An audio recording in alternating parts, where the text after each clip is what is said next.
د یو وخت خبره ده چې په یو خشته ځنګل کې یو چالاکه لومبړه اوسېده. هغه ډېره چالاکه وه. داسې کوم چل وکړم چې ښکار پخپله راته راشي. لومبړه چالاکه او مکاره وه. هغه داسې لاره پیدا کوله چې په اسانۍ ښکار پیدا کړي. خر ورورا، ته کولی شي دا لرګی را سره اوچت کړي؟ دا ډېر درانه دي. سمه ده، ښه شولو چې زه دلته راغلم. اوس دا لرګی زما په شا کېږده، زه به یې وړ سو. خر ډېر مهربان او هوښیار و.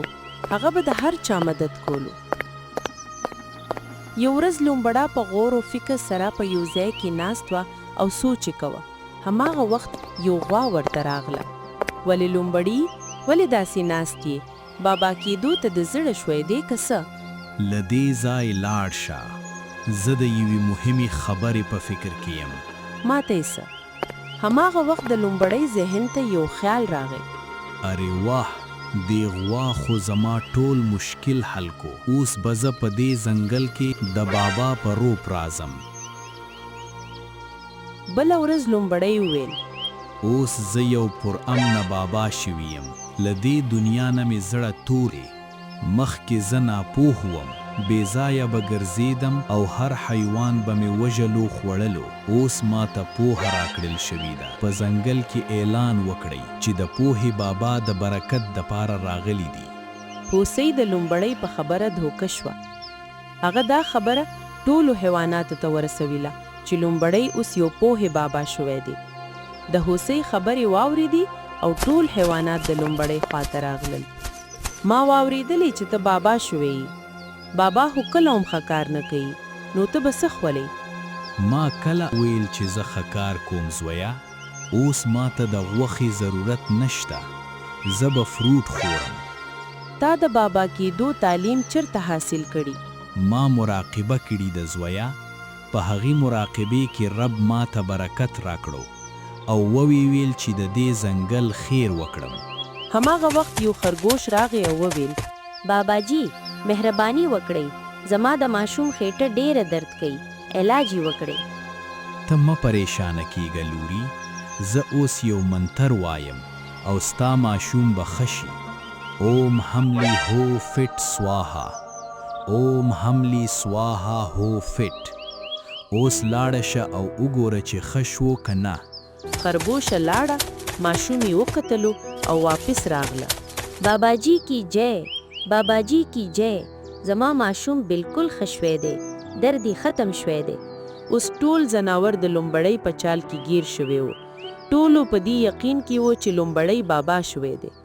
هره ورځ به د لومبړۍ خدمت کېدو. قسمه قسم خوراکونه به راوړل کېدل. د لومبړۍ ورځې په ښه مزو کې تېرېدلې.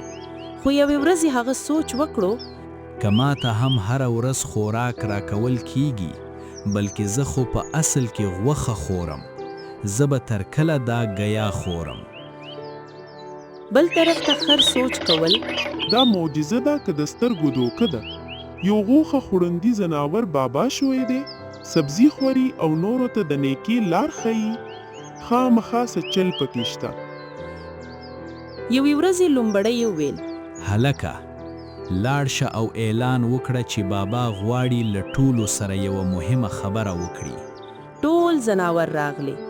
لومبړۍ وویل، زما خبره په غور واورئ زویه. کله چې زه مراقبې کې وم، ما یو خوب ولیدل. په دې ځنګل کې یو پټ شیطان د حملې نیت لري. تاسو ټول هوښیار اوسئ، زه د دې حل لاره پیدا کوم. ټول حیوانات خبردار شولې. خو له یوې هفتې وروسته یو په یو ځناور ورکېدو. خر دا هر څه په غور کتل. د لومبړۍ له خبرو وروسته دا هر څه شروع شوي دي. دا رښتیا ده که د هغه خپله چال دی؟ نن شپه په ځنګل کې ګرځم چې څه کېږي. شپه وه، ځنګل خاموش و. خر د یوې ونې شاتې پټ و. ناڅاپه د چا د راتللو اواز واورېدو. خر وکتل.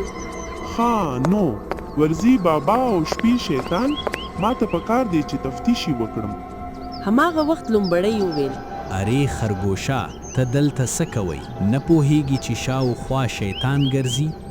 بابا جی، ما نه لاره ورکه شوې ده. مهرباني وکړئ، مدد را سره وکړئ. راشه، زه به درته لار وښایم د موږ شلار. لومبړی هغه بوټو ته بوتلو او ښکاري وکړو. خر ټول هر څه په خپلو سترګو ولیدل. سبا ورځ خرګوشي جړل. باباجي زما خاوند لا تر اوسه کور ته نه دی راغلی. بابا تاسو یې معلوم کړئ. خر وویل د مراقبې ضرورت نشته. ما ته پته ده چې ستا خاوند چرته دی. دا بابا چې ګرځي همدا اصلي شیطان دی. همدا حیوانات ښکار کوي. ته دا څه وایې؟ بابا خو یو لوی عارف دی. ما په خپلو سترګو ولیدل چې لومبړی خرګوش ښکار وکړو. ټول حیواناتو د خر په خبرو باندې یقین ونه کړ. خر پوه شو چې خبره نه جوړیږي، نو یو چال یې جوړ کو. زه منم چې دا زما د سترګو دوکه وه. ما لوی غناه کړی دی. مهرباني وکړئ یو ځل د کفارې موقع راکړئ. بابا وویل موږ درنه خپه نه یو، که خدمت کول غواړي دا ستا خیر دی. بابا نن زما کور ته روټي د پاره راشه. صحیح ده، ښه خوراک تیار کا. خر ډیر خوراک تیار کو. لومبړه، شیر باچا او نور حیواناتو می راغوښتل. ټولو خوراک وکړو، خو کله چې لومبړي خوراک کولو نو خولۍ وس وزیده. خر د قصد نه مرچکۍ زیات کړي وو. لومبړی په غوسه شو او چغۍ ووهله، خو بیا زر خبره په بله واړوله. ارې خره، مرچکۍ دې ډیر زیات کړي دي. نور ځناور پوهې نه شولې، خو د شیر شک پیدا شو. وروسته له خوراک نه شیر د خر سره خبرې کړي. بله ورځ لومبړی سوچ کول. دا خر ډیر هوښیار دی. پکار دی چې د مخې نه یې لرې کوم ګنې، مشکل به راته جوړ کی. هوسۍ ته وویل د غر نه اخوا شنه ګیا ده، هلته لاړ شه.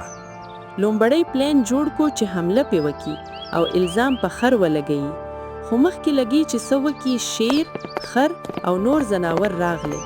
ودرېږه، ستا لوبه ختمه ده. لومبړی ویرېده. حقیقت راښکاره شو. لومبړی وویل ما معاف کړئ. معافي نشته، سزا ده. یو ځناور دې ته تپوس وکړو د خرګوش ماشوم دې څنګه ښه کړو؟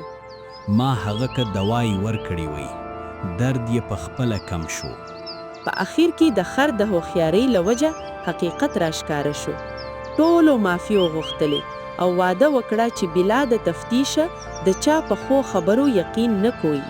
او ملګرو، که دا کہانی مو خوښه شوې وي نو ویډیو لایک کړئ او چینل سبسکرایب کړئ.